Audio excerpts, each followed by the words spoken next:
Welcome to Podnutz, the Computer Repair Podcast, episode 145. I'm your host, Jeff Halash. This is our live call-in show for computer repair techs. We bring you tips and ideas for your IT business. The call-in number is 1-888-697-0162. Let me introduce you to the co-hosts. We have Chris Carruthers from the Remote Support Tech team. How you doing, Chris? You know what? I was going to think about a pun that had something to do with SSL, but I didn't think of one. So I'm doing great. How about you? That's good. I'm doing excellent. Excited to be here and talk about technical stuff. Yeah. Woo! Are you going to say tech nibble? Oh, boy. Anyways, also joining us today, we have Matthew Rodela from yfncg.com, the Computer Business Podcast, and Tech Site Builder. How you doing, Matt? Hey, pretty good. How you doing, Jeff? I'm doing good. Also joining us, we have Paco Lebron from ProdigyText.com and the Computer Business Podcast. How you doing, Paco? Hold on, Jeff. How are you? I'm doing excellent. And last but not least, the man in the van with a plan, Marvin Bee from mbsystems.net. How you doing, Marvin? I am man in the vantastic. Very cool. Well, it's good to have everybody on the show today, and let's see what we're going to talk about today. I have no idea. Let's take care of a little housekeeping. We have Jetpack Live show number 5 is Monday, September 14th at 12 noon Eastern Standard Time. That will be tomorrow if you're listening to the show today.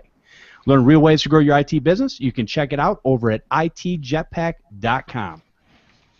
Okay. That's tomorrow. For those who are looking at their, that's tomorrow. Monday at noon. Yeah. Or yesterday if you're watching this on Tuesday. That's true. Oh, that's going to hurt. All right, Chris, tell us what you've been up to in your business. Well, I actually just got finished with the very tedious task of manually installing an SSL certificate on our Enable server so that we can start testing and hopefully soon roll out mobile device management for Android and Apple phones. Very cool. Now, why do you have to have an SSL certificate in order to do that? Because Apple doesn't let you do anything unless you have an SSL certificate, which isn't a big deal. I didn't, whatever. SSL isn't that big of a deal. But you need to have a APNS, which is the Apple Push Notification Service license, to do anything on an Apple device. And to do that, you have to have an SSL certificate first. Okay. Yeah. Very cool. Lots of fun. Learn something new every day. Anything else going on? Just mobile devices? Yeah, just banging my head up against the wall, getting this done. Android got tested at the beginning of the week. It's Apple that's taken the entire week to get done. Oh, of course. But yeah, I mean, we're still pumping up backup accounts. Our virus removals are starting to go down as we get more and more people on a managed service plan, which is, in my opinion, a good thing. I'd rather do less virus removals if that means that we're keeping people secure. And that's it. It's just been, the normal week other than the little projects. Very cool. Sounds good. All right, and we'll just go in the order that I see you guys. Marvin, what's been going on in your business? I know you've been busier than a one-legged man in a fanny caking contest.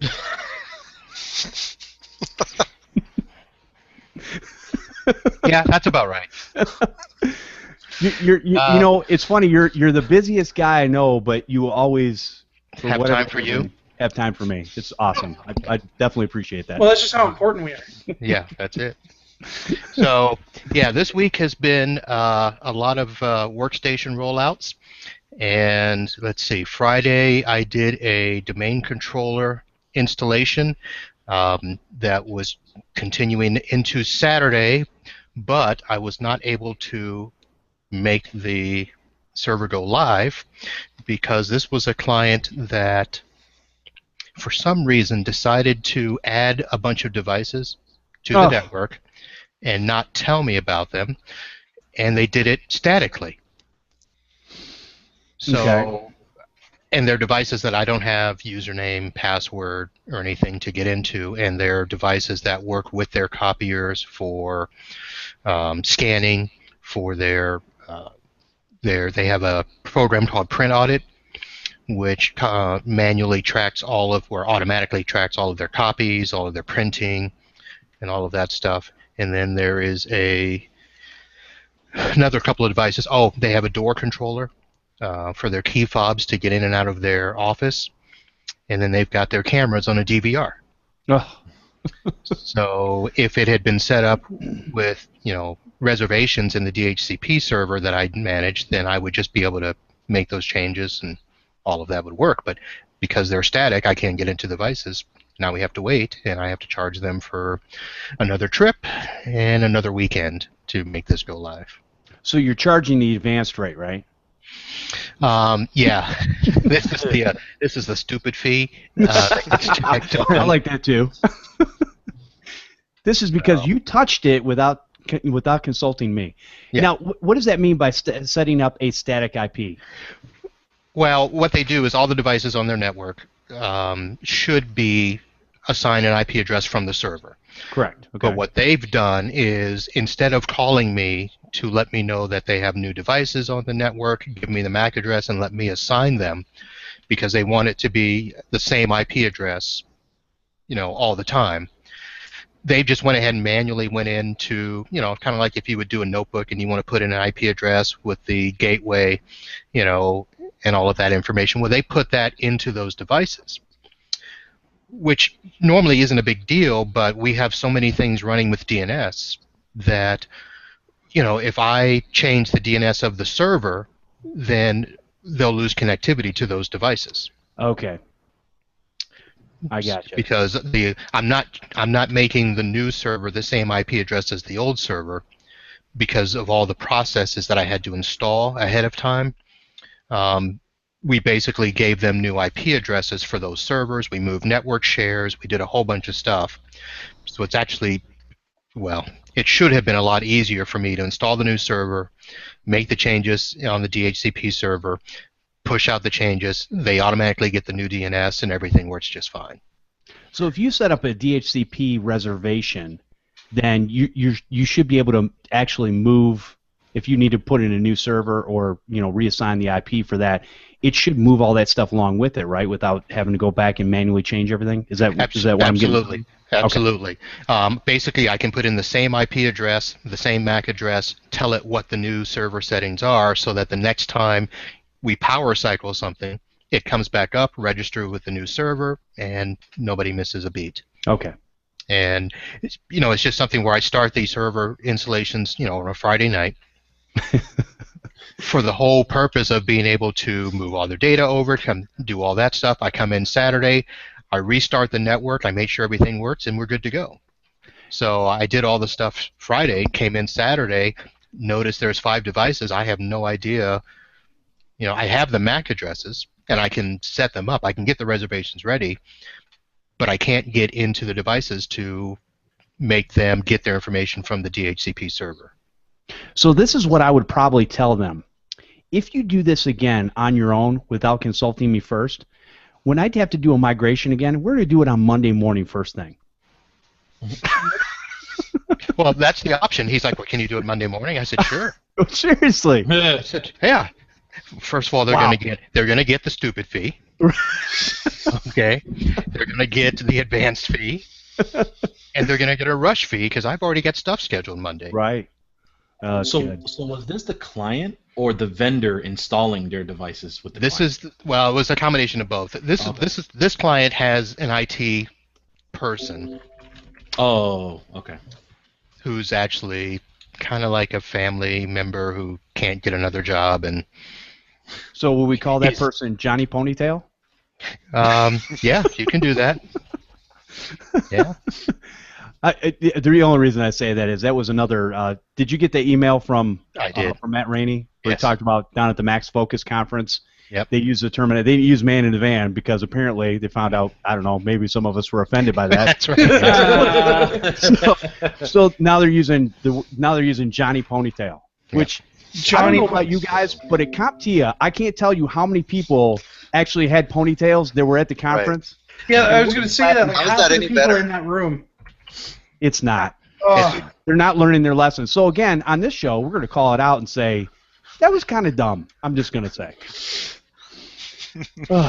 Some poor guy named John who has a ponytail. Exactly. Yeah. Audience. All right. Anything else, Marvin? No, that's enough for. Let's get the rest of the table involved. Okay.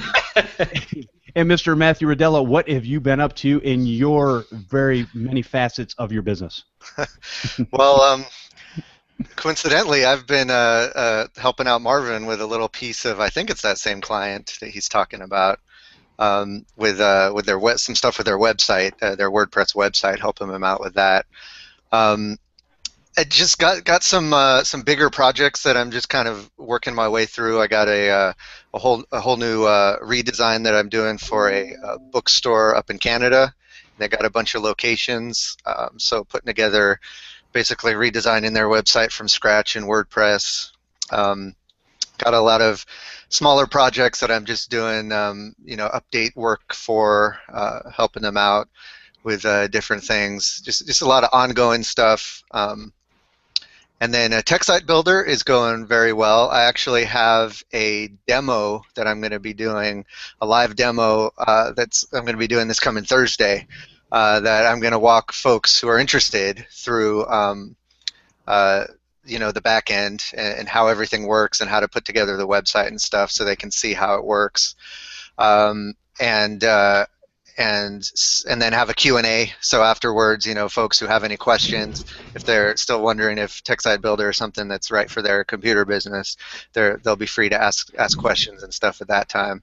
So if anybody is interested in that, after this podcast, because I have not had a chance to get this page up yet, but go to, so write it down for now, go to techsitebuilder.com/demo. And that's where you'll be able to sign up for that demo webinar.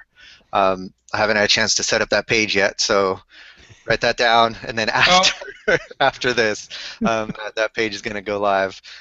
And then otherwise, I've been doing the Computer Business Podcast with Paco as the co-host now for a couple episodes, and that's been going really great. It's been a lot of fun having Paco at the helm, helping me out with stuff.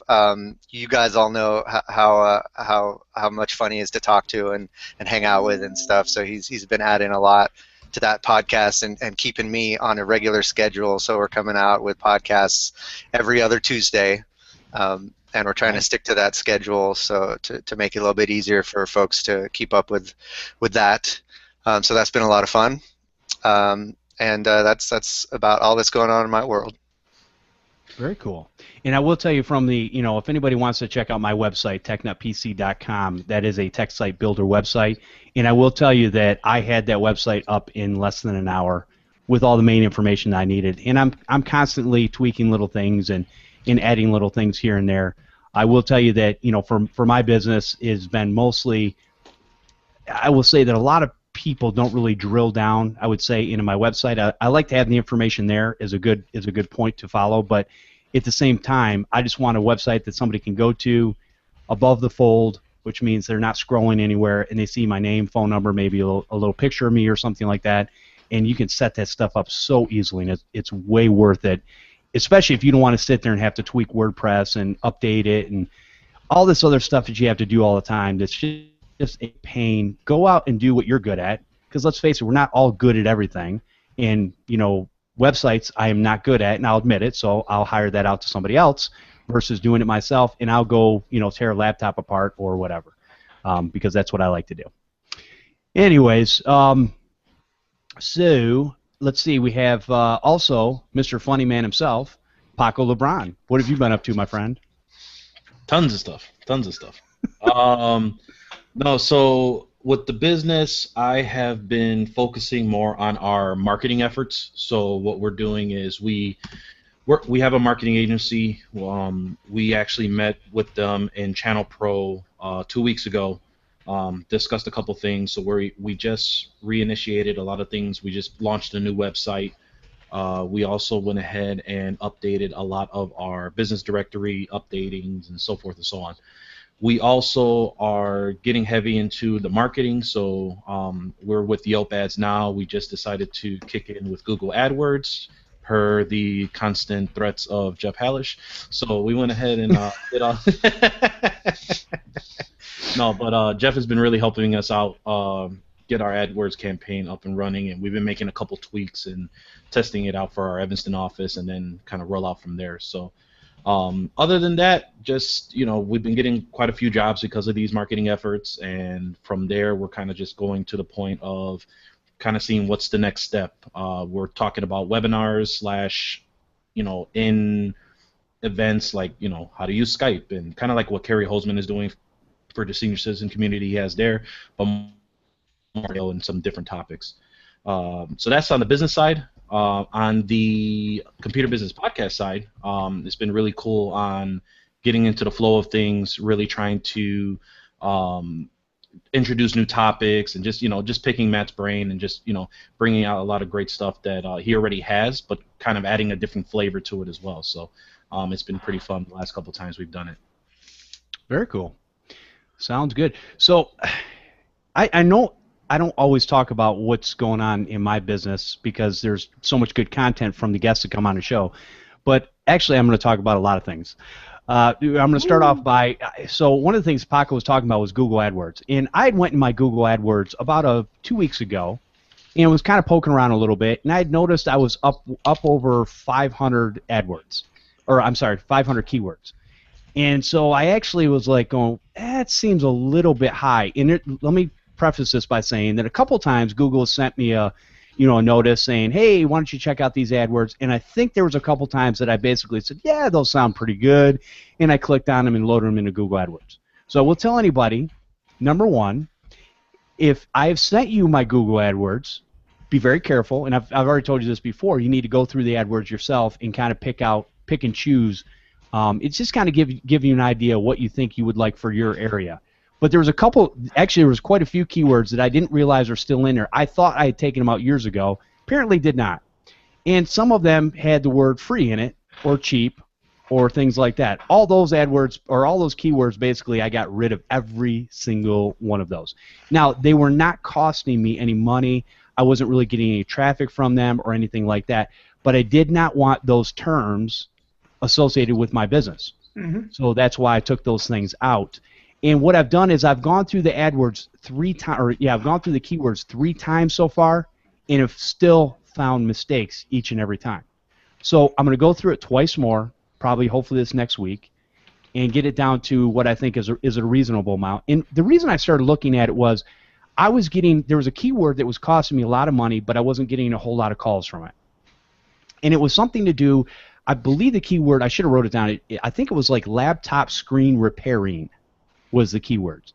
And so a lot of people, for whatever reason, were checking that particular sentence out, and because of that, they would click on my website, but then apparently they weren't finding what they wanted because I don't really have any prices or anything, and I wasn't getting any calls. I would get, out of 8 clicks, I would get maybe 1 phone call for a screen repair. So it was kind of weird. And I had other keywords in there that were talking about screen repair that I would get more traction from anyways, and they weren't costing me a lot of money without people calling me. So that's one of the things you have to watch out for, your Google AdWords. Make sure that you've got the right keywords in there. What you're going to notice is there's probably, even though I've got still a little bit over 400 keywords in there, because some of them I didn't want to get rid of, just it's one of those things just in case. But out of those, I probably get regularly clicked on, less than 20 of those actually get clicks. Now, there are some that get high impressions, but nobody's clicking on my website, so some of those I left in because it still gets me out there if people are looking for that particular thing, whether it be, whatever, virus removal or whatnot. So that's one of the things I've been working on is my Google AdWords. And, once I get that list updated and everything fixed from my end, if people want it, I'll definitely make that available to you guys, to whoever wants it. Also, with that being said, a couple other things I was working on. I've used a Windows 7 all-in-one DVD for installing Windows 7 into OEM machines for years, and I finally got to the point where I was like, well, I really probably USBs are a lot faster, and a lot of these machines I'm getting now, some of them don't have drives, or even if they do have a drive, a lot of times that drive doesn't work. It's not reading anything. It's not working. Whatever. So I said, let me make up some USB keys. Well, when I did that, the Windows 8, no problem, or 8.1. Windows 10, no problem. I was able to make, 2 keys, one 32-bit, one 64-bit, both flavors. When I went to make my USB 7, Windows 7 all-in-one, where it has all the versions on there, because the bits are all the same, it's just there's a little file called the ei.cfg file that's in there that basically tells you what version it's for and what you know, the keys that'll match up to, the product keys. And so one of the things that I did was I could not get it to work in the USB. Couldn't figure it out. Was going, what's going on? So basically what I ended up doing was I was trying to use the Windows 7 USB DVD download tool to make the USB key. And it kept failing out, or even if it would pass, it wasn't working. So what I ended up doing was I downloaded a program called Rufus, and it's a bootable USB piece of software. It's a small piece of software. And what I did was I took my ISO that I'd made after taking the ei.cfg file out of it, and there's instructions on how to do that online. You take that out of there, and then I was able to burn it to both the 64-bit or actually I did a 64-bit Pro and a 64-bit home. I don't even mess around with the 32-bit if I don't have to. Most of the machines I get in nowadays have at least 4 gigs of RAM or more. So even if even if it came with 32, you can still put 64 on there, no problem. So I was able to solve that problem for myself, which was good. The other problem I ran into, believe it or not, I was just installing Windows 10 on 4 machines here. One happened to be my son's. And what I noticed was, for whatever reason, even though their machines are like between 5 and 7 years old, I couldn't get the USB tool to boot in either one of their systems to put the operating system on. So he'd already done an upgrade to Windows 10. And so we wanted to do a clean install. I'd switch hard drives out, and we did a clean install. But I had to have a DVD. Well, I never made any Windows 10 DVDs. Again, using using the media creation tool and downloading the Windows 10 ISO, and then going to burn a DVD, it wouldn't work. It kept failing out. So I basically had a couple coasters for DVDs, which, those are always fun. And basically what I ended up doing was I downloaded an old program called Image Burn, IMG Burn.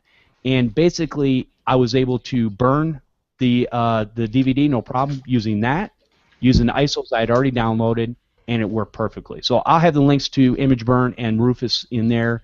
And the last thing that I was working on, I know this is long-winded, but last thing I was working on is Channel Pro. When we were there with John Dubinsky a couple weeks ago, I actually won an Intel NUC. And if you don't know what that is, it's a little black box. It's basically a computer. Now it was brand new. It still had the cellophane and stuff on it, but it was a couple years old as far as manufactured. It was manufactured in like July of 2013, but it was still a Core i5 machine. Well, what a lot of people don't know is that's just the bare bones system. So you still have to add, if you want a wireless card, you can add a wireless card. You still have to add RAM and a storage device. And so what I ended up doing was I bought 16 gigs of RAM for it. I bought an 850 Evo, Samsung 850 Evo, 250 gig. Which, so that's a solid state, right, Jeff? Solid state, right? Yes. Okay, good. Yes. Yeah. I'm on the solid states, whatever. Anyways, it was an M-SATA drive, and literally it was no bigger than this. That's these drives that we look at, they're 2.5-inch drives. That's why they're so light, and the chip was like that big that I slipped into this thing. Yep. And so I put that together, downloaded Windows 7 on it. Then I got the upgrade thing for Windows 10, upgraded to Windows 10. Then I did a fresh install, and worked out perfectly. And I'm actually using the machine right now. So not my production machine. I haven't switched that over yet. But I'm testing some of these different machines out to see if I might have a problem with the USB controllers for my sound cards and stuff like that. So that's what I've been up to. There's many other things, but we'll wait for another time for some of that. So the other thing I have been doing is I've also been working on my marketing. And in doing that, I've been sending, some customers, or actually my list of customers, emails, and to let them know about, hey, it's fall, get your computer tuned up for, you're back to school and all that kind of stuff. So I'm really starting to concentrate on that. Now, fortunately, because I'm so busy, I don't really take the time to do it. I have a meeting with my wife once a week where we sit down, and she actually writes my ad copy for me, and then I just basically copy and paste it and throw it in there and click the little button and ship it off. So it makes it a lot easier for me doing it that way, because if I were to sit there and try to put that stuff together, I've been saying I've needed to do it for the last year, and I haven't done it. So anyways, with all that being said, doing a lot of things, trying to set up some things to get my business poised to grow exponentially. So that's what I've been working on. All right, and with that, I think we'll move on to some emails. Yay. Nice. Wake up, everybody. Oh, come on, it wasn't that. You know what, though? No, but what Jeff is doing is actually super important. And I think that a lot of people who haven't hit that huge growth phase yet don't really think about is what happens if I gain 50 customers yesterday or tomorrow and I only have 10 now. So you gotta plan for that stuff. Yep. Yeah, so with a lot of that stuff, with that being said, a lot of those tools and stuff have been broken for a while, and I've been doing it the old-fashioned way. So, but now I'm getting to the point where it really gets to be a pain to do some things the old-fashioned way. Now I still have my disks because sometimes that's all you can use. So I've run into both problems, but I wanted to make sure that I had. I basically got a key ring with these 8 gigabyte USB flash drives that basically go on there, and I've got them all in there labeled, and I can grab any one of them. They got the tools, the different ISOs for my operating systems, and I can just grab one, plug it in, and I'm ready to go. So, all right, let's go with first email says this is from David Molnar. It says, have you ever done a casting on reviewing revenue ideas for computer services? If not, can you see if you can find people who have success doing it? When I mean success, they have been able to make recurring revenue 25% or more of their monthly income for their business. Thanks, Dave. Appreciate the email, or I think this was on LinkedIn. Thanks for the LinkedIn post, Dave. I figured I would share it here. And if any of you are making 25% or more revenue from managed services of some sort, or recurring revenue of any sort, let me know. And then if anybody out there, after we talk about this, if anybody out there is actually doing this and it's working for them, get in contact with me, come on the show, and share with us some of the things that you're doing. So is anybody here making more than 25% in recurring revenue? Yes. Yep. Yeah, I figured 2 of you were. So because I'm not, so I can't speak to this. So Marvin, go ahead and tell us what types of things are you doing to get that recurring revenue coming in on a regular basis. For the most part, it's really just a combination of the managed services and the monthly service contracts. And it's probably easier for me to say that most of my clients are business clients, and they're at the point where they realize that they need that monthly support, so they're willing to do the contracts for that. The managed services that I provide mainly revolve around their server maintenance, monitoring alerts. We put on the managed antiviruses on their desktops, and we're starting to add now. I'll be adding disaster recovery as a service to a couple of clients. Okay.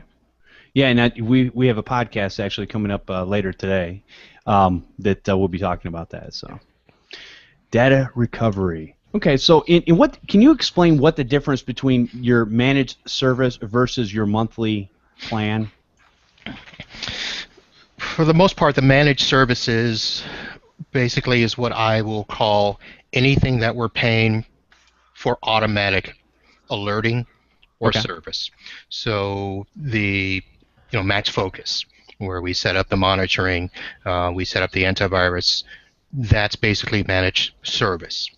The monthly contracts are they're paying me every single month based on the number of machines they have, based on the number of users they have, based on the number of services we're going to do for them, whether it's VPN management. We've got a customer that we manage the replication between their different sites, and they just basically pay me a flat fee to do those services regardless of whether they're automated or managed or not. Okay. All right. That explains it. Yeah, so there's definitely different ways of doing that. And, I think a lot of people, if you're doing any type of managed service, now correct me if I'm wrong, if you're really doing any type of managed service, you're going to get more than 25% of your revenue should absolutely be coming from that, I would think. Because if not, then in my opinion, you're not really doing managed service. You're just kind of, like me, you're just kind of playing. Well, I think it depends on what the services are and what you're charging for those services, because for the most part, you don't have to make all your money off of those services, which I don't. My alerting services are very minimal. Okay. my monthly contracts are a lot because they're paying me based on, like I said, per machine. So it could be anywhere from $85 to $105 per month per machine, whereas my alerting service may be as low as $15 Okay. per machine. Now with that, so with the monthly contract, now that basically if a hard drive just all of a sudden dies, you're taking care of that. But obviously, are you building? Do you still charge for parts outside of that, or is that just labor, or how do you do that? No, my monthly contracts are basically the network administration part of it. Okay. So it is taking care of the updates, taking care of, if they terminate an employee and a new employee starts, it will cover all of the time that it takes for me to reconfigure a workstation. Okay. It'll be checking, the backup logs, those types of things. But if a station crashes and I'm replacing it, all that's billable. Okay. Completely separate from the contract. I gotcha. Okay. So yeah, that's I see. So yeah, definitely different ways of doing that. Something I would not have thought of. All right, and Mr. Chris, Yes, sir. what are you doing? Everything. No, really what it's come down to now is that we are almost 50-50 on service plans versus per incident billing, which just comes down to the way that you approach it with the client. Marvin, and I could be very wrong here, but my understanding from our conversations is that you focus almost exclusively on business, right? Yes. Yeah. See, so we're in a completely different market where we're focusing almost exclusively on residential right now, just because that's where our clients are at, and the work that we're taking on locally here, we don't want to have the expectation from a business that we're going to be able to drop everything and go to them. Our white label clients are much more important. But when I have somebody either calling in through one of my white label clients or bringing their computer into the office here with a virus, I basically tell them, like, listen, like we can fix this, and here's how much it's going to cost, or we can put you on this plan, and here's how much it costs every month, every 6 months, every year, and this is going to keep it clean, and we'll fix it if it goes wrong, right? We're going to take that virus off if anything gets infected. People are taking that because they want a predictable bill. Right. So that's kind of where we've hit on, is that we've taken that same concept that you take to a business where you tell a business owner, listen, I want to give you a steady IT bill so you know exactly what you're paying. We've basically done that with residential people, and they're eating it up. Okay. So that's what we've done. Very cool. Now, obviously, like you said, you're doing a lot of that through your white label service. So you've got different, basically businesses all over the country that you're supporting with that managed service, and that's, they're all in different markets, and it's working basically everywhere, as far as I can tell, right?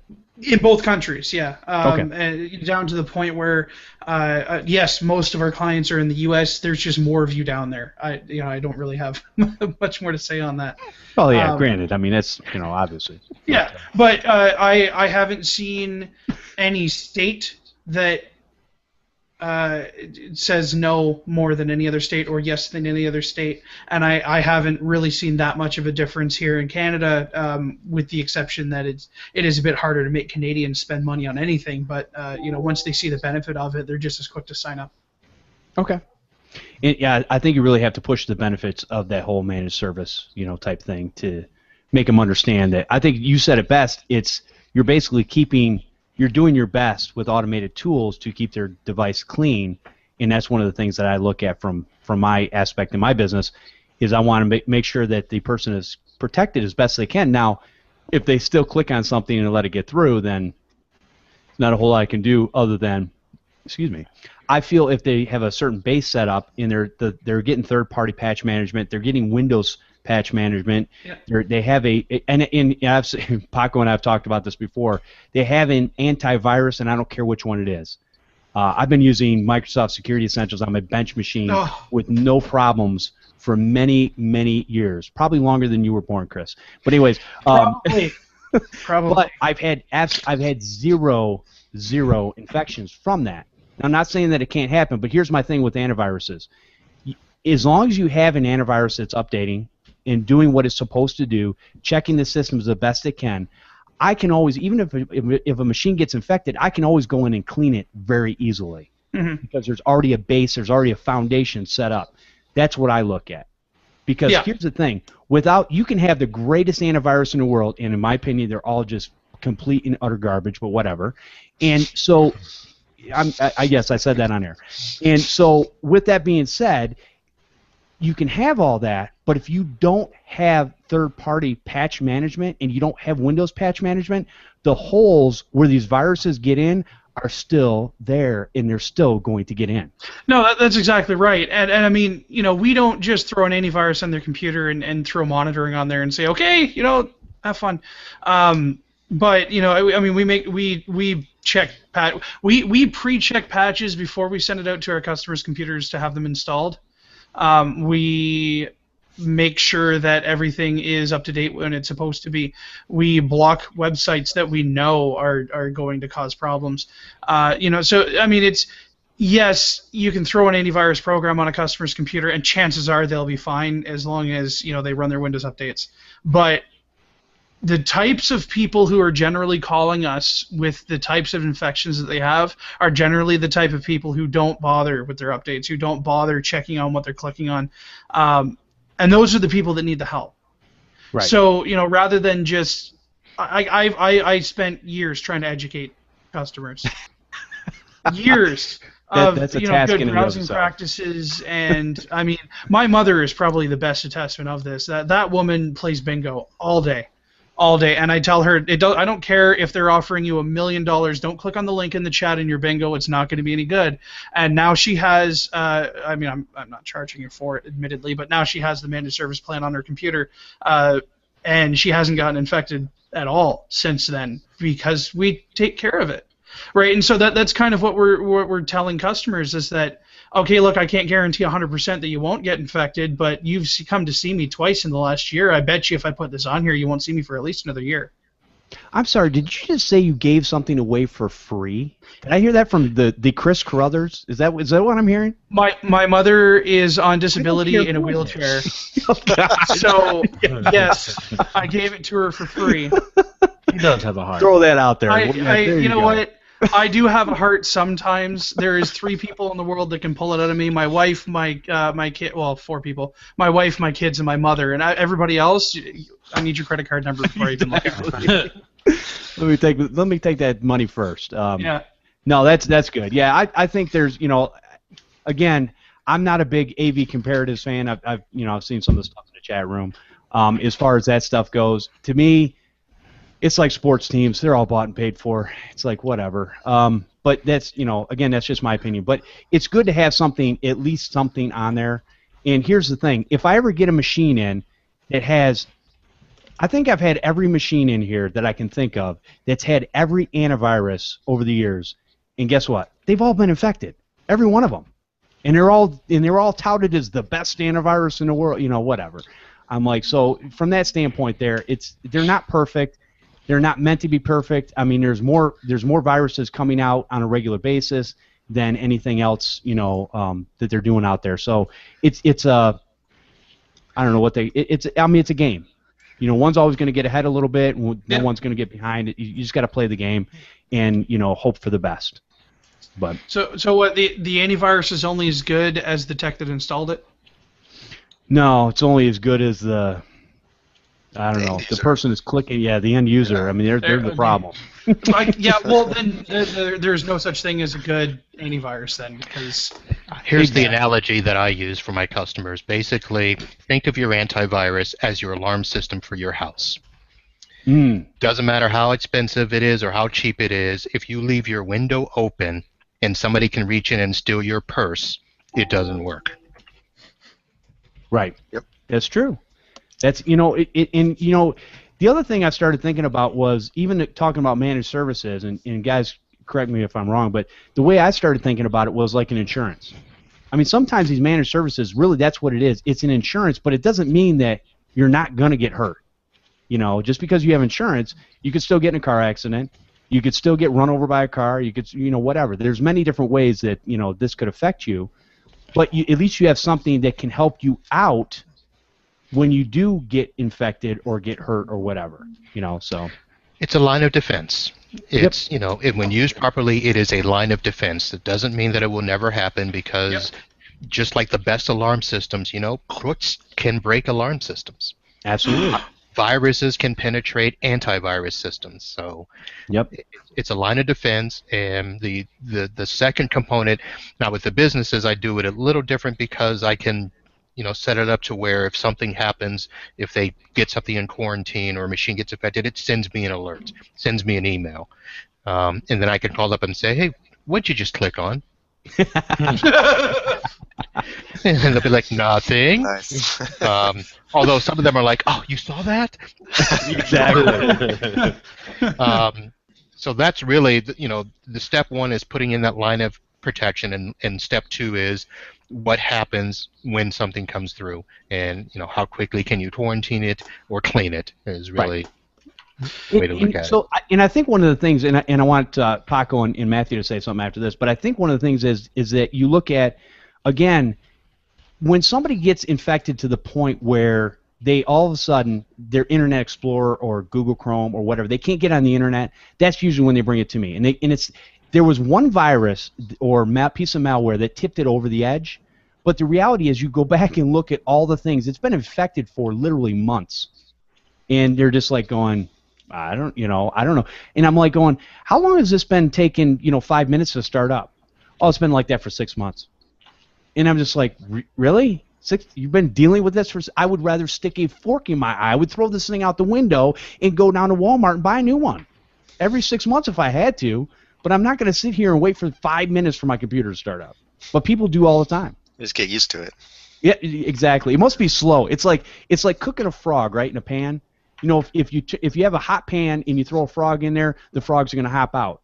But if you only turn it up 1 degree at a time, eventually you'll have juicy frog legs. That's boiling water, but we get the That's See, I knew somebody would get that. All right, Paco, what do you think about this whole thing we were talking about? Go ahead, say it. You and I argue all the time. It doesn't I know. This is a judgment-free zone, Paco. Nobody will judge you except me. It's a safe zone. Well, I mean, we never really cared for Chris's opinion. But what I was trying to say was it's more on, I agree on the managed antivirus. That's probably going to be your best bet for your residential customers, speaking residentially only because we don't really have that many business clients right now. I think you're right as far as the antiviruses not being what they were before, which is why I tend to lean toward what Ken Dwight usually says is put an internet security suite on there if they don't want to go the managed antivirus route. Right. That way I know that there is a much better protection versus just antivirus. But like you said, in the end of the day, if they can click something to get infected, you're kind of stuck. Yeah, exactly. So well, and like I said, I had a client who was using Bitdefender and still got CryptoWall 3.0. So, right. It's all about just what you have built into your business plan. What do you have as far as your offerings and what makes the most sense for you, and a workflow versus keep switching every 6 months or every 3 months because you like the newest and greatest thing and think it'll help you out. Right, exactly.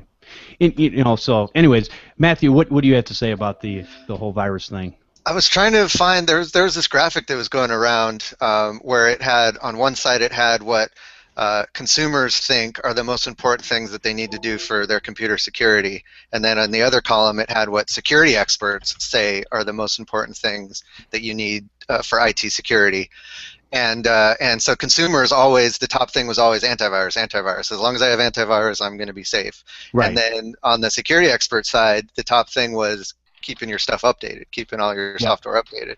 And so I mean that's the top vulnerability is out of date software on your computer, just with holes in it, and there's no antivirus that's gonna get you away from that.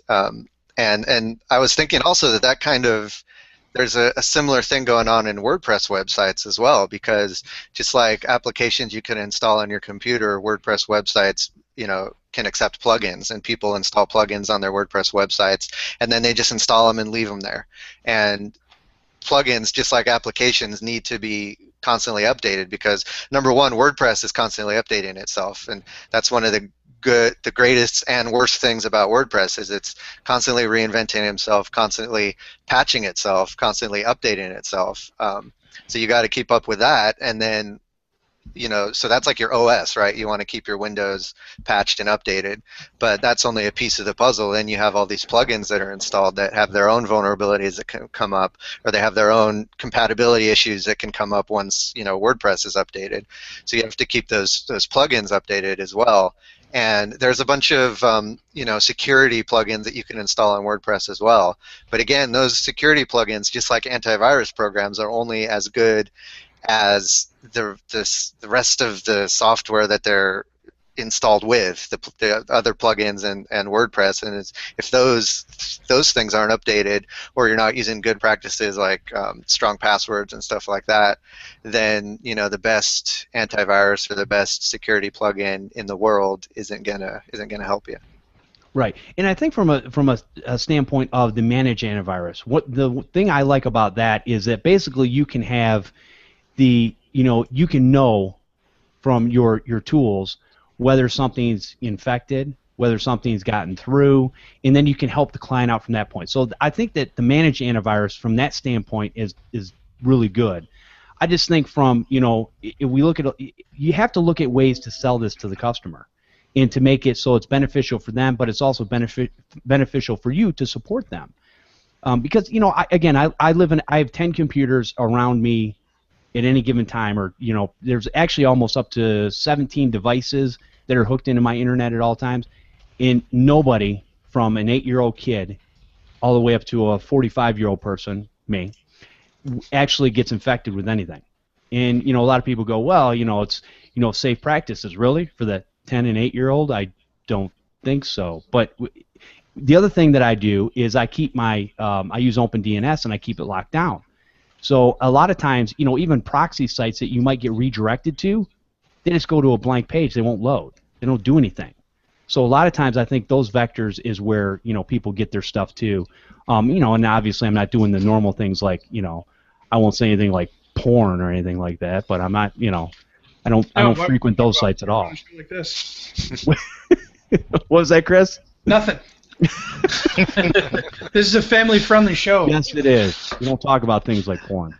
Okay, anyways, so moving on to another email. Hey, really quick, Jeff, when you asked the question about what the percentage of managed services, and I actually didn't know, and so while you guys were talking, I went really quick to my accounting software and did the math, and I was surprised to find that now about 20% of my business is recurring managed services, and most of that is hosting.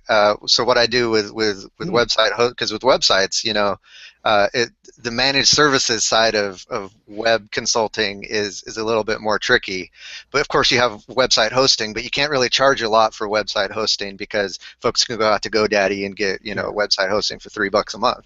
So if you want to call that website hosting, yeah, but they don't know, Right.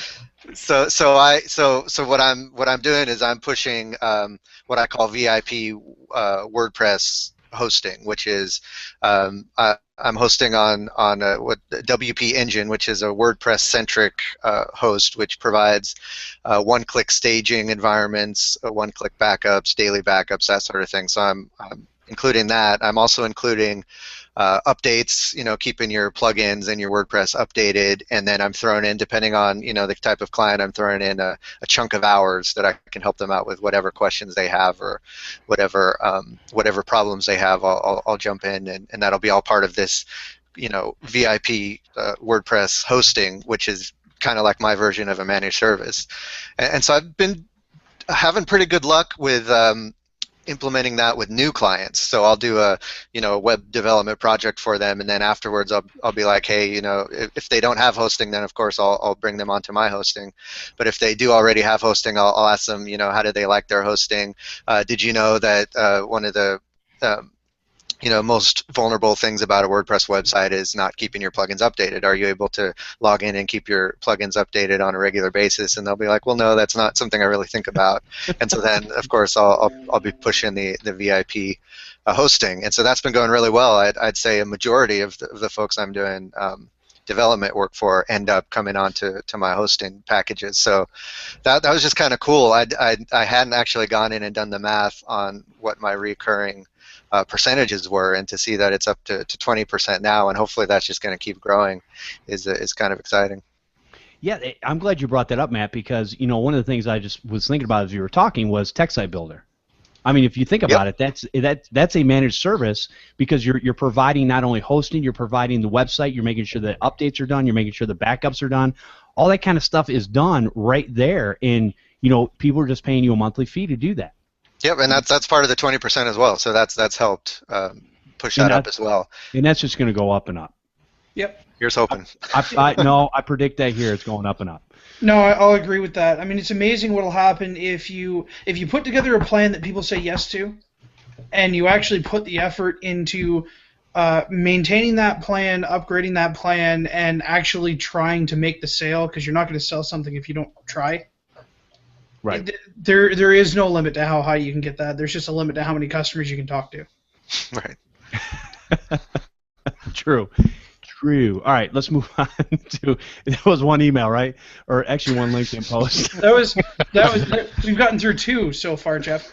Okay. We also have a question in the chat if we have time for that. Okay, we'll see if we can get to that. All okay, right. So this is from Chris Webb. It said, I listened to the show last night, and I wouldn't go out and buy an old ice cream truck just yet.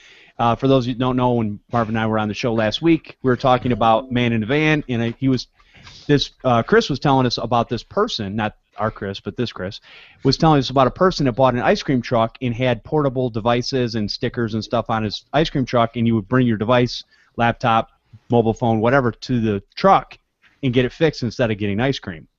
And I think that was in Birmingham, Alabama. Anyways, so he says, I listened to the show last night. I wouldn't go out and buy an old ice cream truck just yet, because I told him I thought it was a good idea. I haven't seen the guy in almost a year now. See, we have some areas in Birmingham that you really don't want people to think you have a good amount of cash in your car. Then again, it would be a perfect way to pay for a year of hitting the roads and seeing the country. And that's from Chris Webb. Thanks, Chris, for the follow-up email there. Appreciate that. And, yeah, I'm not going out and buying an ice cream truck anytime soon. I just thought it was a good idea for somebody else. All right. Email number 3. All right, so Jeff. This is from Michael Woodward. Jeff, first, love the show. Glad I found the show that deals with exactly what we do and not just tech news like the Twit Network. I've heard that you do managed services for home users. A few questions I have for you is, could you send me a copy of what your managed services covers and does not cover for home users? And second, how do you set that up in your GFI dashboard? We're using Continuum for our MSP service and have been trying to figure out how we would set up the home users inside the dashboard to help keep the clutter down. With a business we create, an account and all of their computer servers are listed in that one account tab. Do you set up each home user as a separate account tab, or do you have all home users under one account? You normally build them monthly or yearly. Depending on how you build them, how do you handle removing the agent from that computer if the customer stops using the service or doesn't pay? Thanks for your time and waiting for the next episode. Michael Woodward. And that's from Excel Computer Services. Thank you for the email, Michael, and I did send him what I do cover and what I don't cover. But Chris, you might be more of a person. We were using GFI, or you were using GFI in your white label service. So can you answer? I don't think there's any way to separate the home users out. It's just in a big list form, correct? Well, no. Okay. So the way that we were doing it, and that we still do it, is each customer is their own site. So, for those who are using GFI, that's the term that you'll know. Yeah. You create a site for each customer, but you would create a customer called residential clients. That's the way that we kept everything separated, because A, you wanted to know who was residential and business, but B, you also really needed to know whose computer was what. Because if I have 42 home PCs or owner-HPs in there, I don't want to have to figure out whose it is later. I'm just going to label it now. Enable is the same way, except now we just have each customer is a customer, and all of their computers are underneath that customer. So it's the same way. To answer the question of how do you handle removing the software from the customer's computer, when you remove a customer from most RMMs, there should be an option to uninstall the software when you're removing them from the dashboard. Now, GFI did it automatically. As soon as you remove them, the next time it tries to check in, it receives a signal that they've been disconnected, and it uninstalls the software. For Enable, when you're deleting a workstation, there's a little checkbox to check off that says to uninstall the agent software, and it'll do that for you. Okay. And Marvin, yeah, now you're still using GFI, correct? I have most of my servers are on GFI, and I set them up by client or customer, and then the sites I actually have. If I've got a customer with, I've got several customers where I've got an office in Fort Lauderdale, Miami. I'll break it down into those groups so that I'll have a client, and then I'll have a site for their office location, and then all their computers will be underneath that as well. Okay. So it's kind of a two-level approach, but it's similar to what Chris was describing. You set up your main category, then your sites, and then your computers underneath there, and that's it. Gotcha. Okay. Yeah, so I've been checking. Actually, John Dubinsky and I have been checking out different RMM tools, and we've went in a couple webinars just to see what's out there in the marketplace. And one of the ones that we're looking at, or actually John's using in his business exclusively right now, is Ninja RMM. And one of the things with that one is you create a customer, and it goes in, and each customer is basically their own separate entity. It sounds like the same way that these others are being done at the same time. So, and then you've just got whatever computers they have in their system or on their network type thing can be, looked at from there. So depending on what you're looking at, but so yeah, I don't. As far as is there a great way to do it? I guess from my standpoint, I look at some of these systems and I look at basically you want to get to the point where you're able to look at a dashboard and see if there's anything that you need to take care of. The rest of them that are green and good to go, I mean, you're just kind of going, okay, next. So I can see, as far as having businesses, I can see the benefit of having them in their own separate tab. As far as residential customers, as long as I got their name, I don't know that's that important. And I don't know if there's really a great way to actually, other than just using their name, separate them out. I think that's probably the best solution. And that's kind of what you're doing with Enable, right, Chris? Yeah, I mean we have email alerts now actually, which is really nice. But what we wind up doing is we go to the top level and we click on it's the big red button. Active issues. We click on active issues, and I have filters to filter out things that I don't care about, like tone or low. I don't care about tone or low. That's for my client to deal with. And then we just handle everything in the list. Right. Okay. Very cool. Anybody else got anything to add to that? I don't. Matt and Paco, I don't think you guys are doing a whole lot of that RMM stuff as of yet. Yeah, no, I'm still looking at Ninja right now, so we're still figuring out that whole before we start attacking. Gotcha. All the other businesses. And yeah, actually, John and I will do a podcast here, probably a Podnutz Daily coming up soon, where we'll talk about our search for different RMM tools out there. You guys should drive around in a van and make a whole thing about it. That's true. We should. Anyways. All right. So, yep. I think that was our last email. We got through them all? We got through all. There was only 3, but No, I appreciate the emails. It is a lot. Because, the first one took us like 45 minutes to get through. You know what? This does mean that we have time for Prodigy text question from the chat. Yes. Well, that's Paco sitting right here. Well, shh. You're not supposed to tell that to people. Yeah, okay, whatever. You know what? You know what? It's okay. The anonymity of the internet is being destroyed by Mr. Jeff Halash. You know, I was just thinking, that's funny you bring that up, because as I'm setting up these Windows 10 machines, right, I'm listening to all these people out there, and they're going, yeah, you can go through all these different settings, and you can set this stuff up to where, you know, they're not spying on you, and, you know, because I'm all worried about that and everything, and I'm looking at these things, and I'm maliciously pressing on express settings. Yes, give it to me all. I want it all.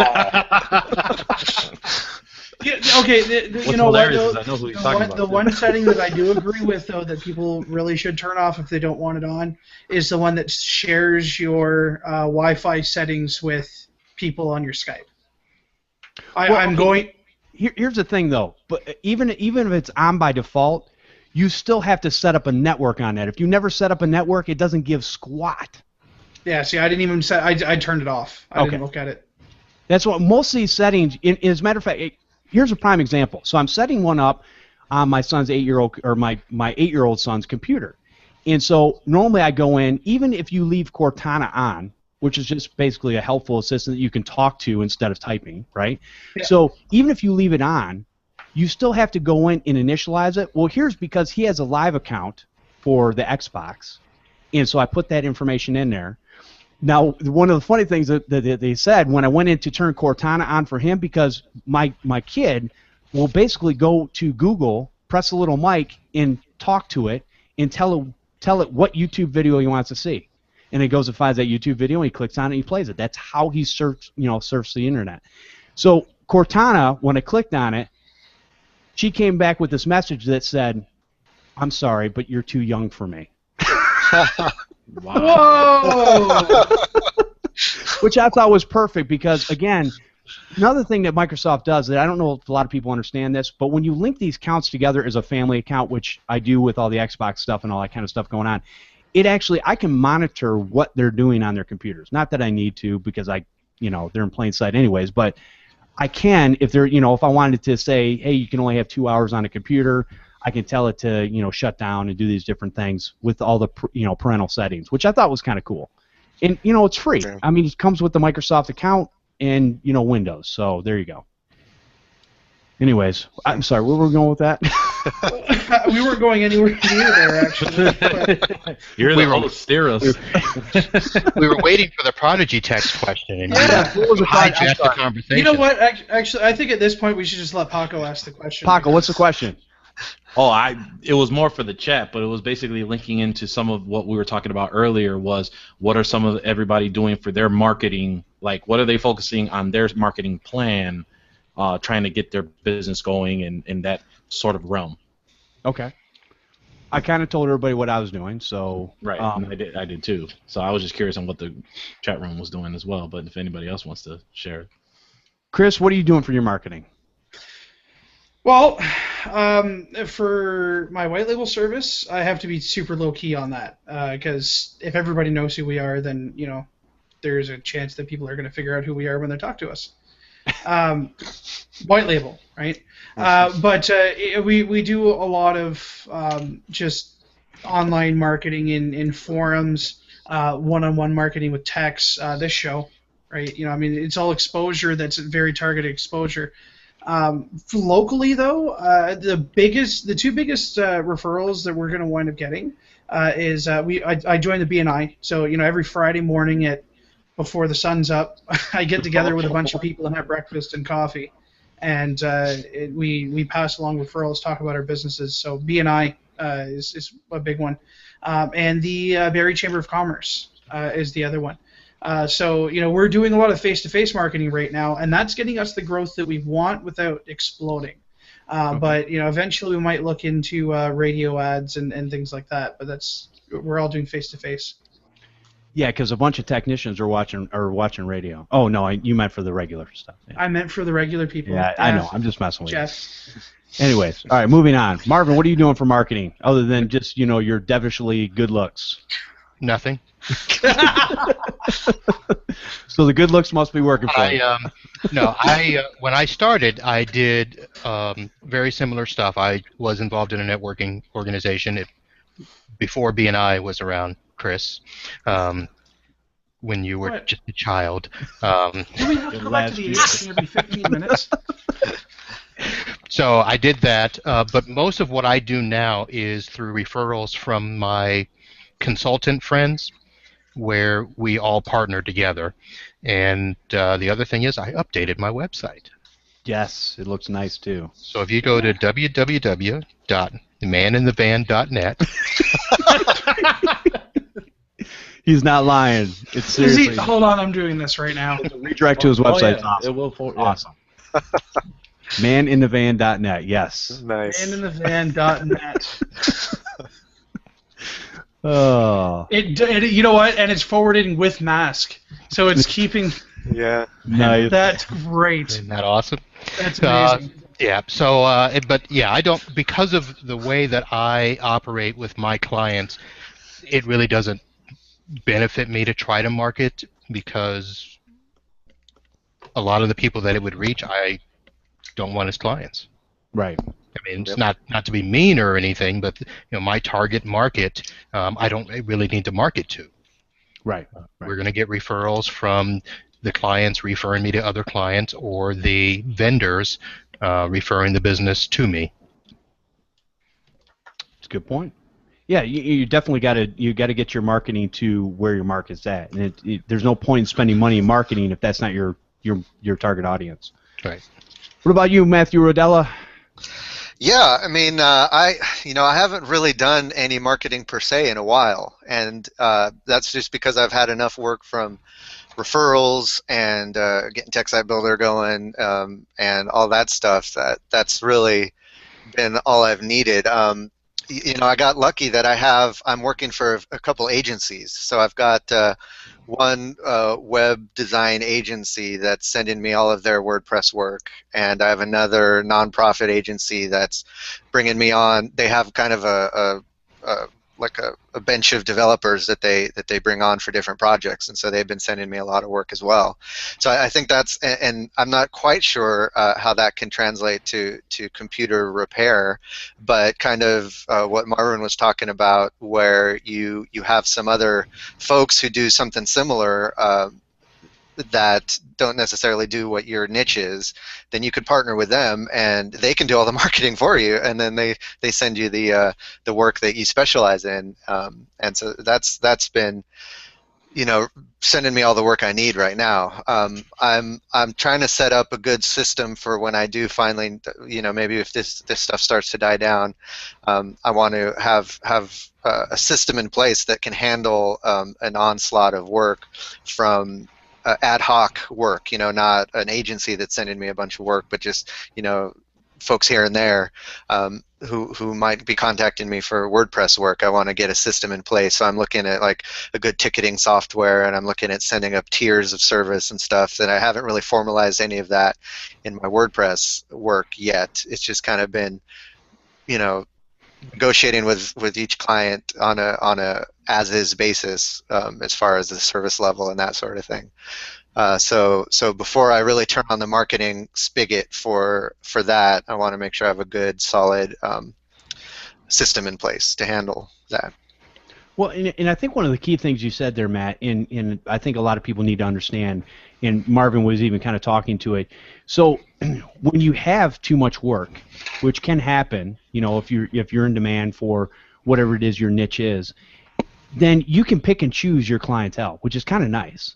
That's kind of a nice position to be in, because you can look at the project and go, you know what, this isn't for me. You can look at another project and go, yep, that's the project I want to do, and you can pick and choose who you're going to take care of as far as your clientele. Now, I know for a lot of us, but especially when you start off in this business, one of the things you try to do is you go, man, if anybody comes to me, I just want to help them so bad that I'm going to help them. And it's like, that's not always a great thing, because, again, a lot of us we all started off that way, or a lot of us started off that way. And, you get to the point where you're like going, I like the work that I do, I just don't like doing it for next to nothing. So, Or you like certain work that you do for certain clients. That's true. That's true. Yeah, I was going to say, you're right, because I would still tear apart a digitizer on a laptop or mobile device if the price was right. Or if it was the right client. I don't care if they're the right client. For $1,000, it's fine. No, I've got some clients that I'll do things that I wouldn't normally do for, like motherboard soldering. I won't do it anymore. Right. Just flat out. But there are a couple of people that if they came to me and said, "Hey, listen, could you solder this DC jack on?" I'd do that for them. But it's not something I'd do for most people. Yeah, I agree with them. And see, that's one of the things. So I'm so fast at doing that. Not to bust my head. It's okay. Rub it in. It's good. Go. But see, I still do that because it's $1.25. Takes me about a half hour, and I'm in and out, done. And to me, it's worth it. So, but that's what I started off doing those, and I got very good at taking apart a laptop. So for me, actually like doing that. Now, taking spending a half an hour just to pry a digitizer off on some of these laptops or whatever mobile devices, no, thank you. I don't want to spend the time doing that. Plus, my heart's beating 100 miles an hour, and it's just it's not worth it. And snap. It's not a time thing for me. It's just I need to enjoy what I'm doing. I mean, I've got Brad here now. If I really want to take those jobs on, I'll send them to him. But I just don't enjoy it. Oh, you're one of those. What? You're one of those. You're one of those people who started off as a tech and now you're just the boss. Oh, that's great, Jack. Because I don't dive into this stuff every single day. Man, if I could work 40 hours a week, I would. But that's just not how that happens.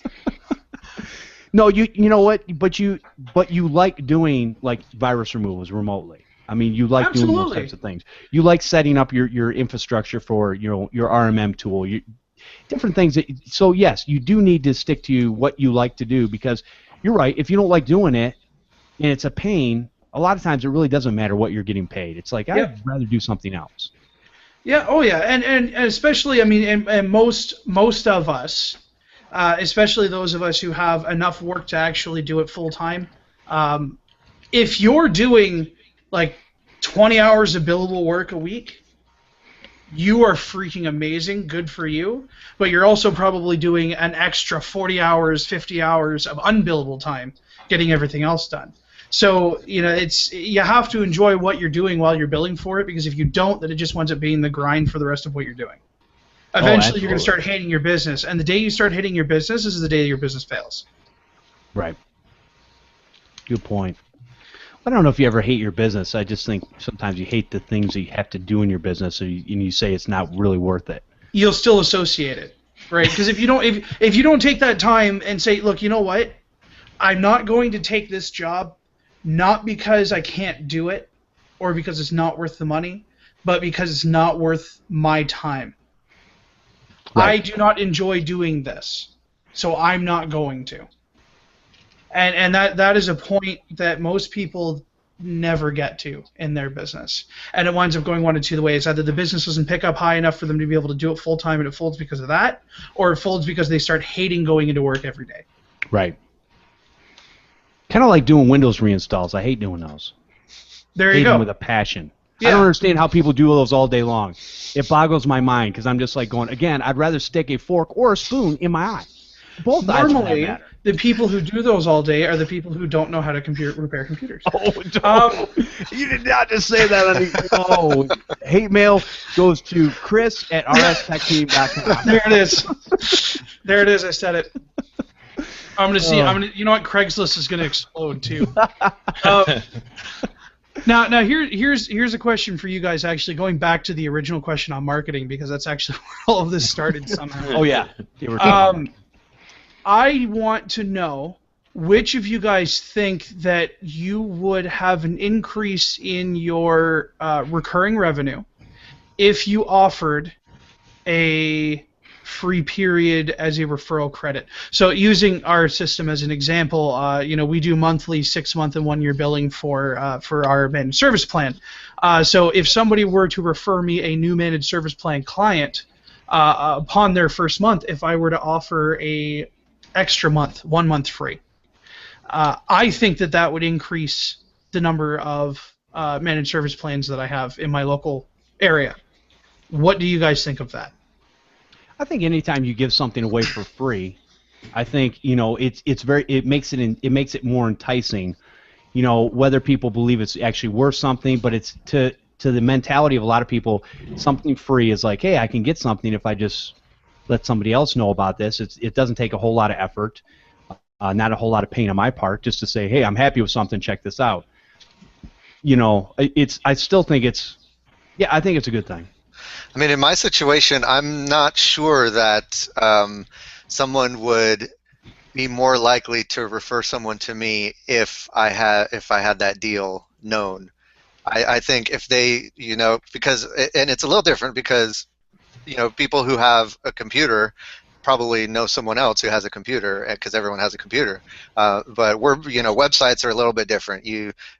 People might not necessarily know someone who has a WordPress website, but if they do, I think if I just do a good job of staying in contact with my clients, letting them know of my services, asking them, I appreciate referrals. I don't necessarily think offering a free month of their managed services plan would make them more likely to refer me. I think they would refer me anyways.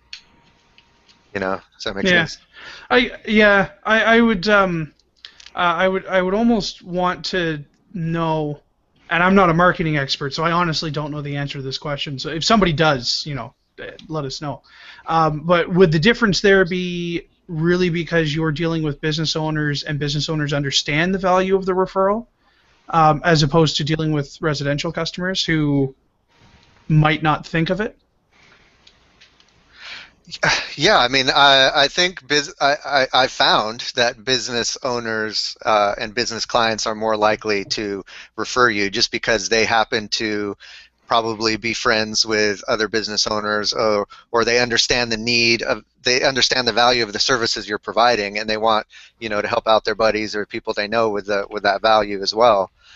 Whereas, residential clients, that would probably be more beneficial because they necessarily don't think of talking about that kind of thing with their friends.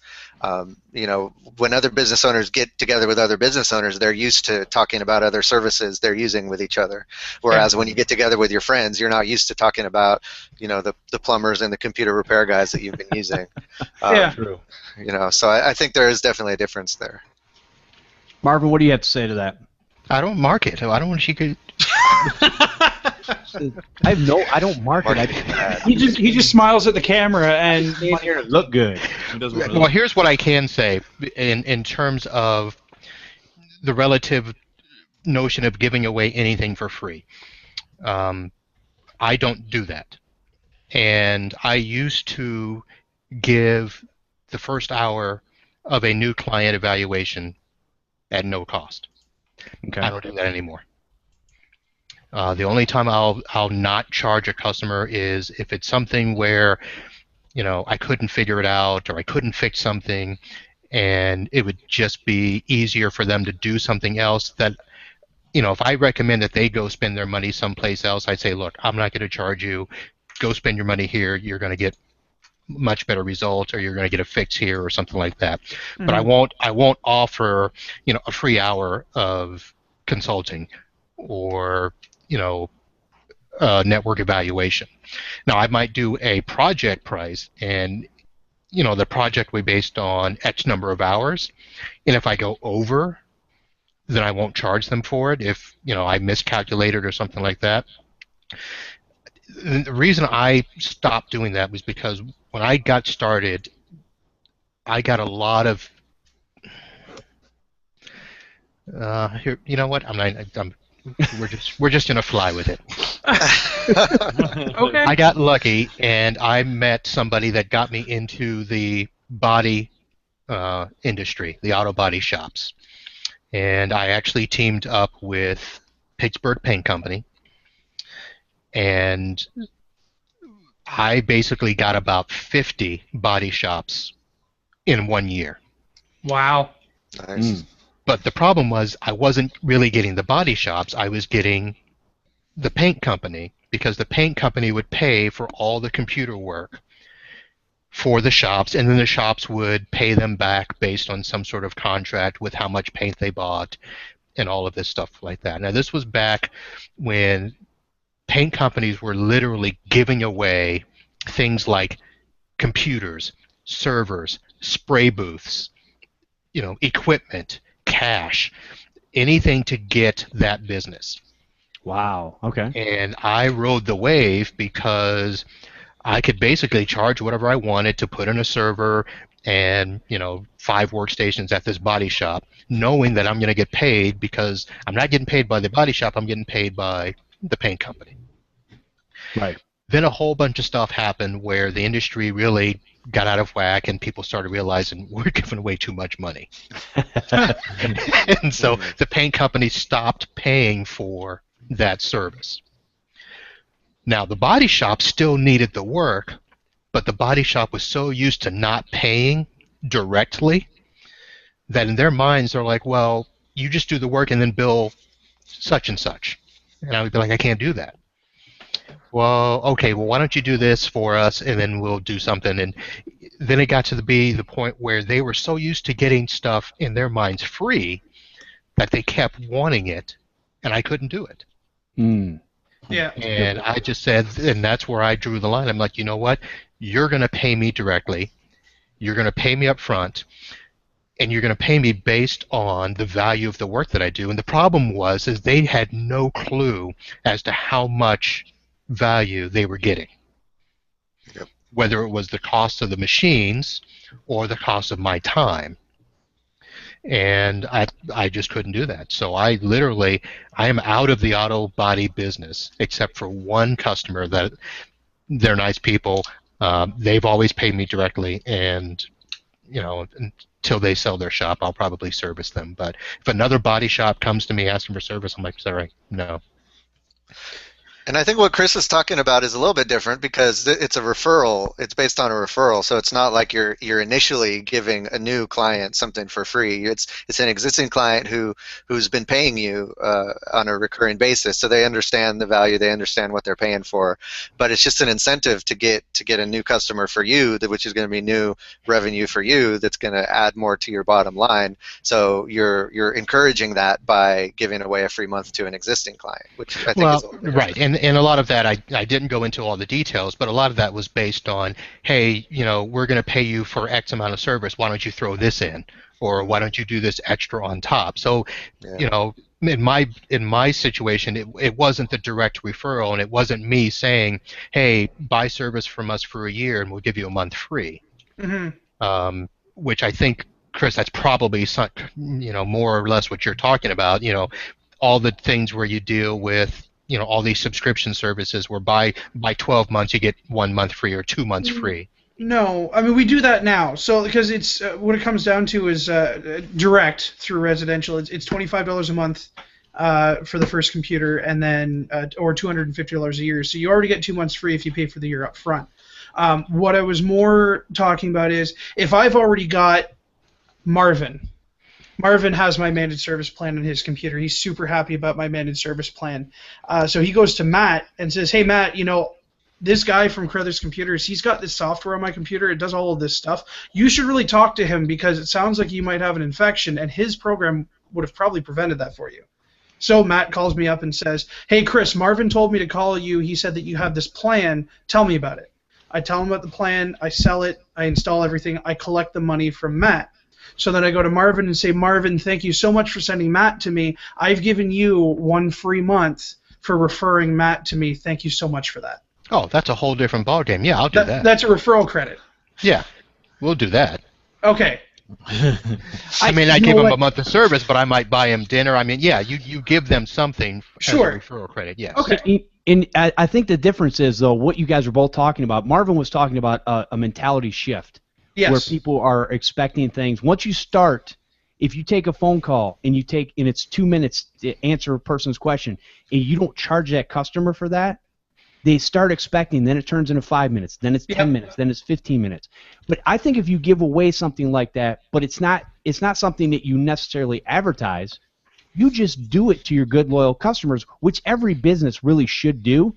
Mm-hmm. But think about it. I've been with Sprint for over 10 years. I was back when you were Nextel, okay? And it's funny, they want to charge me more every year, even though I've been with them forever. They don't want to give me any deals. because I'm already a customer. So they go out and get these new customers and try to give them these deals, sucker them in. Then once they're in, they got their hooks in, man, it's game on.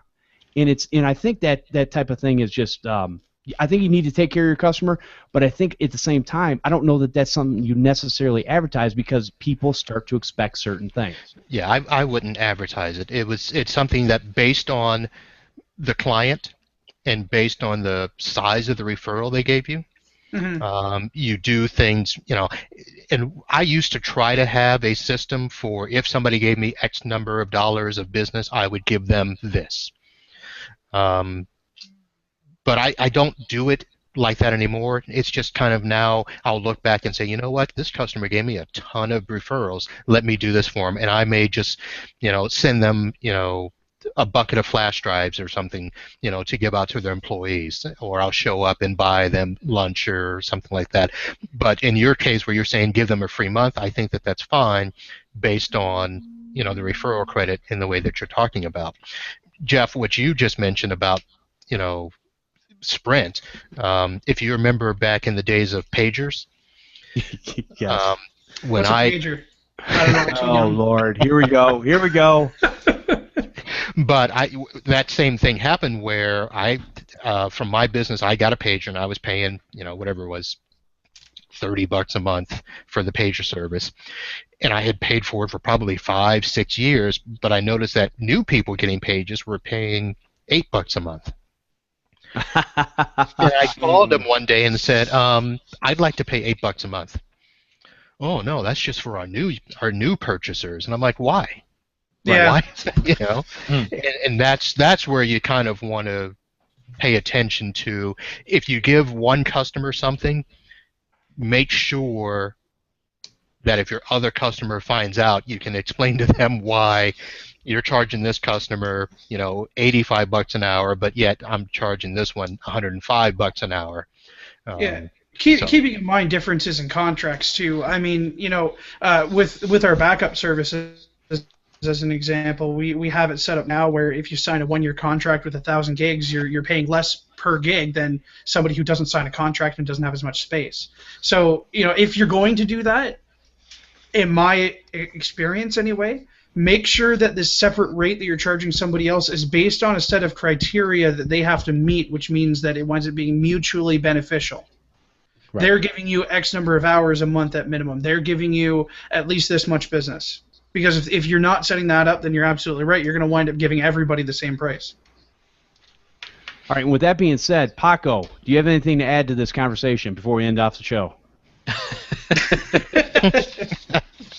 Yes. I've tried both. I've tried referrals for credits of service, and I've also tried referrals and getting them something outside of the service, whether it be like Amazon gift cards or whatever the case. Neither have worked, and I truly believe the reason why it hasn't worked and it doesn't work is the way that we either word it or the ad copy from the emails that we send out, not explaining it the right way. Being able to personalize it and speak to the user is the biggest piece, and that's something that we constantly struggle with. And I think that's a big piece that everybody needs to take into consideration is how are you going to explain what you're offering so it does sound like a good idea to the customer. Well, and that's a good point, and I think, Chris, like some of the things you do even as a white label service, or even if you were just doing it for yourself, you're upselling a virus removal. You're basically almost, for all intents and purposes, almost giving them a free virus removal cleanup to sign up with the managed services, correct? Yeah. Yeah. I mean, and that's in that, if people don't see the benefit of that, it's like, hey, if you come back to me later and sign up, it's going to cost you, double the amount of what it would cost you to do it right now, and that's a great upsell feature, and they understand what's going on, and then they renew every 6 months to a year. And going back to that question earlier that somebody asked, do I bill monthly, yearly, or every 6 months or whatever? I've started looking at my plans, and to be honest with you, I wouldn't do any less than 6 months, and Chris can explain to you why. I actually learned this from him. But I'm even getting to the point where it's like because I don't want to manage all the renewals and stuff like that on a semi-annual basis, I'd rather do once a year. And quite honestly, if somebody's paying with a credit card or something like that, and I can send them a recurring invoice or whatever. To me, it's like, you know what, pay for the service for a year. You don't have to worry about it. We can revisit this in a year. If you want to continue, you continue on. Versus, somebody paying month to month, that's just, there's too much management that goes into that. And not only that, with the way Chris does it, with giving away the virus removal cleanup, you can't really recoup your costs. If somebody's on it for a month, they get a free virus removal cleanup, and then they drop the system. And that's that whole the thing that I was talking about before, where you have to meet a certain set of expectations. If you want a free virus removal, I have no problem doing that for you, but you need to pay for your 6-month service up front. Right. Now we've had to locally here we've had to backpedal on that monthly thing because we literally have people who will not commit to more than month to month, and that's fine. Pay for your virus removal, but we're going to do an automatic draw on your credit card every month for that service. I don't like doing it, but Repair Shopper tracks it all and everything is updated automatically. So I just sighed and did it for a few people. Okay. But yeah, if you can do every 6 months or every 1 year, you're in the best possible position that you can be in. And don't give away services that are more than what they're paying you for everything else, ever. Because the minute you get into a position like that is when someone's going to realize, well, if he's only charging me $25 a month for this service and a virus removal is $110, I'm going to take that month of service and cancel. And you'll wind up with an entire month where people are going to do that to you. Yeah, so basically what you're saying is if somebody's going to do the month-to-month, that's fine, but they're going to pay for the full amount of service and then do the monthly fee. Yes. Yeah, they're not. So at that point, you're not getting anything free. Exactly. And on top of that, anybody who's on the monthly service plan, if they want to pay month to month, or even if they want to switch to month after the 6 months, I need a credit card on file. It needs to go into Repair Shopper, and that payment has to come out every single month automatically. If that's not happening, I am not chasing somebody every month for an invoice. It's just not happening. Exactly. No, I hear you. Very cool. All right. Well, I think with that, let's say our farewells and goodbyes and whatnot. So I'll tell you what, we'll start right to left. Paco Lebron, let us know where people can find you at, and I appreciate you coming out today and sharing. No problem. For those that want to find me, you can catch me and Matt over at the Computer Business Podcast. We come on every other Tuesday. If you want to get a hold of me directly, you can reach me at LinkedIn, or feel free to reach me on Twitter. My handle is ShyTechCEO. And you can always stop by the website if you don't want to reach me there, and stop me on the website, drop a line on the contact us form. Excellent. All right, and Matthew Rodela, appreciate you coming out today. And where can people find what you're up to? Yeah, always a lot of fun to be here. So that's computerbusinesspodcast.com is the website. Probably pretty obvious, but I just want to make sure that I say that. And then, of course, TechSiteBuilder.com is my latest project. And TechSiteBuilder.com/demo is not up yet. But as soon as I'm off of here, I'm going to go put that page up, and it'll be there. And then YFNCG.com if you want to read some articles and some musings about how to build a successful computer business. You can do that there. And those are the best places to find me. Excellent. And Mr. Man in the Van, Marvin Bee, where can people find you at? Well, you have the choice of two websites. So you can either go to www.mbsystems.net or www.maninthevan.net. And on there you'll find my contact information, my email, marvin@mbsystems.net, my LinkedIn, do I have a Facebook? I have no idea. I have a Google Plus. I don't know what I have. Yeah, I'm on there. That's the most important one. Man in the Van Facebook. Oh. Well, I gotta get a van first. And Mr. Chris, let everybody know where they can find out more about you. Anybody know if Man in an SUV has been taken? .net. Go to hover.com and check it out. So this is Remote Support Tech Team. I am Chris Carruthers. We do white label IT services for companies like yours. So you can get us at www.rstechteam.com. You can call us at 888-496-2641, or you can send us an email at info@rstechteam.com. You know, I appreciate you coming out, and I will say this: I was letting Marvin get away with doing the www, but you're too young, Chris. So oh, geez, really? You know, nobody says www okay, look, I'm anymore. 27. I'm not 15. Okay, when I. As long as you're the youngest here, you're always going to be. 98 SE. You're the baby in the family for crying out loud. 98 SE. That's where I started. Okay, you can. So just come on. Well, I appreciate y'all coming out and sharing today. We had a blast talking. Come join us live for the Computer Repair Podcast every Sunday at 4 p.m. Eastern over at podnutz.com/live. We would love it if you guys would join in on the conversation by hanging out in the chat room or calling in live. You can add your voice to the show in your 2 cents. Or if you have a question for us, please feel free to call. We have audio available over at podnutz.com or subscribe using your favorite podcatcher. You guys can subscribe to this video over on the YouTube channel, Podnutz Live Show for Computer Repair Techs. You guys can find me on the Google Plus at Jeffery Halash or Twitter at TechNutPC. You can email questions and feedback for this show to podnutz@podnutz.com. Or you can leave a voicemail at 1-888-697-0162. I want to thank everyone for listening and subscribing to the show. We'll see you next time on Podnutz, the Computer Repair Podcast. Oh, Lord, seriously? There's enough of us that do it that it's not weird anymore, Jeff. Right. Well, you know what? Next time I'm going to bring out my exercise ball, and I'm going to be bouncing up and down because that always gets a laugh out of Paco. You know what? I just realized I gave out the toll-free number for Carruthers Computers instead of the toll-free number for Remote Support Tech Team. So that's really going to screw my guys up over here if those calls come in. Nice. You know what? It'll be right in the show notes, so you don't have to worry about it. Perfect. You'll be awesome. You know what? It goes to the same people, and it's not like I gave out one of my clients' numbers, so I think we're okay. That's true. That would be funny. You could dub in your voice over when he says his phone number and say the right phone number. 866. There you go. Do some magic there. Yeah. Throw www in front of that. Yeah, throw it. Yeah. www. Go to www. It sounds like a radio show for crying out loud. Hey, Oh, jeez, listen, I wonder where guys, that came from. I'm sorry I'm such old school, but you know I'm not on the Facebook yet.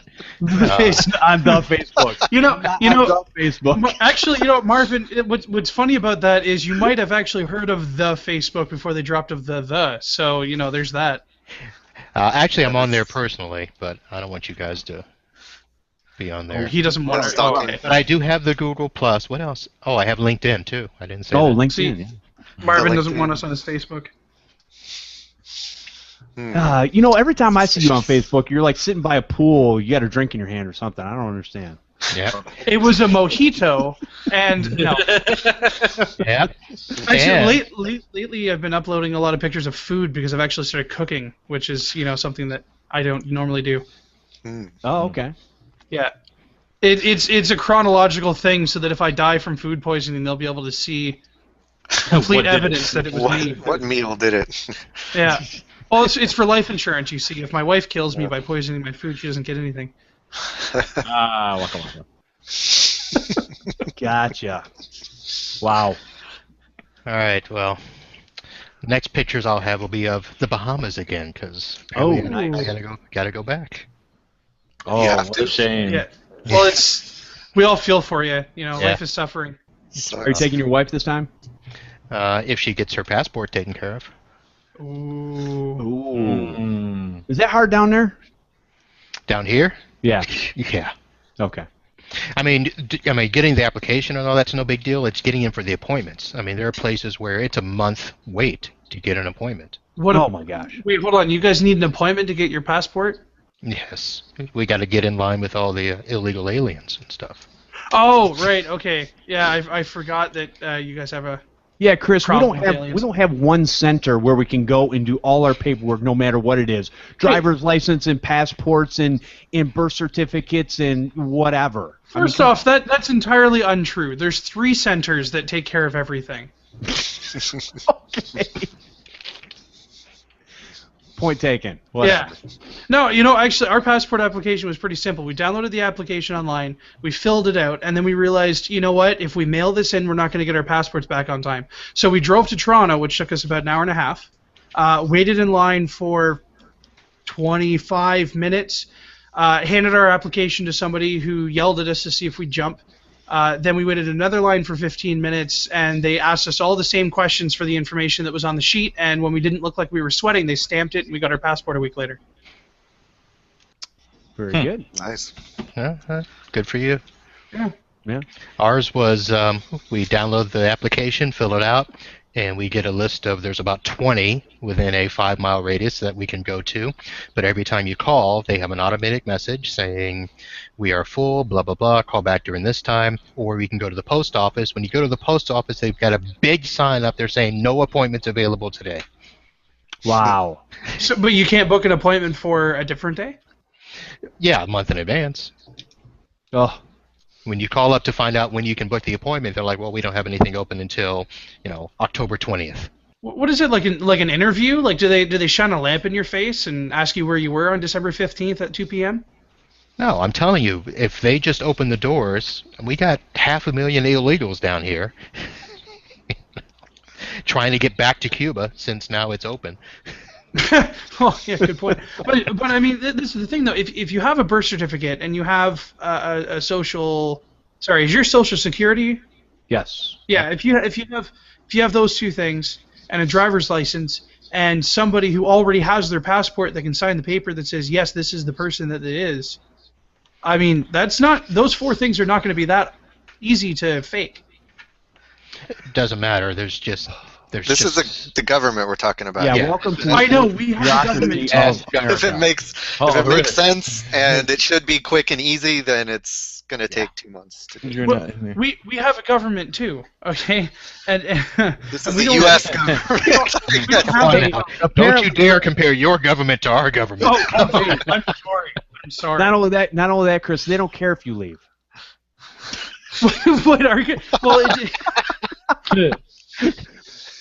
They're like, good riddance. There's one less person to take care of. You know though, it was funny. It was easier to get into the U.S. than it was to get back into Canada.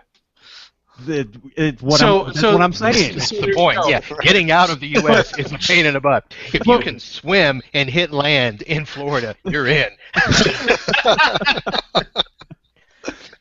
But here's the thing though, is that we don't care if Americans come into our country as long as they leave when they're supposed to.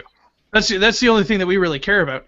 But what we don't want is we don't want Canadians spending too much time in the States because then it changes the tax laws, and that's when we start to get upset. Well, and that's I mean, so you can only stay out of country for 6 months in order to maintain your retirement benefits and all that kind of stuff. Yeah. So because the only reason I know that is because there's a bunch of you that go down to Florida, and that's the longest they can stay down there. My parents are friends with them, and they've got to come back up and go back in country in order to maintain all their benefits. A bunch of you. What's that supposed to mean? A bunch of Canucks. You people. That you know what, Jeff? That's our word. Okay. I just used it, and I probably used it improperly. I'm not sure. Well, no, it's not that you used it improperly. It's just that you can't use it because you're not a Canuck. Oh, okay.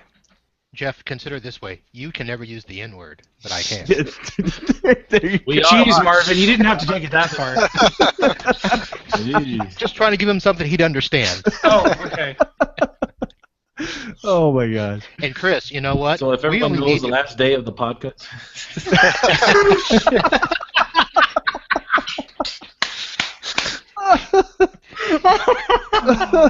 We're all going to go to jail. Well, okay, what were you going to say, Marvin? It's the last day of the live call-in show. I was just going to say, Americans are only in Canada long enough to get their prescriptions and get out. That's true. That's true. Although contrary to popular belief, prescription medication isn't free here. No, but we actually nowadays we can just mail order it. Right. Yeah. Now, you know what you can mail order in Canada now, though? Your prescription marijuana.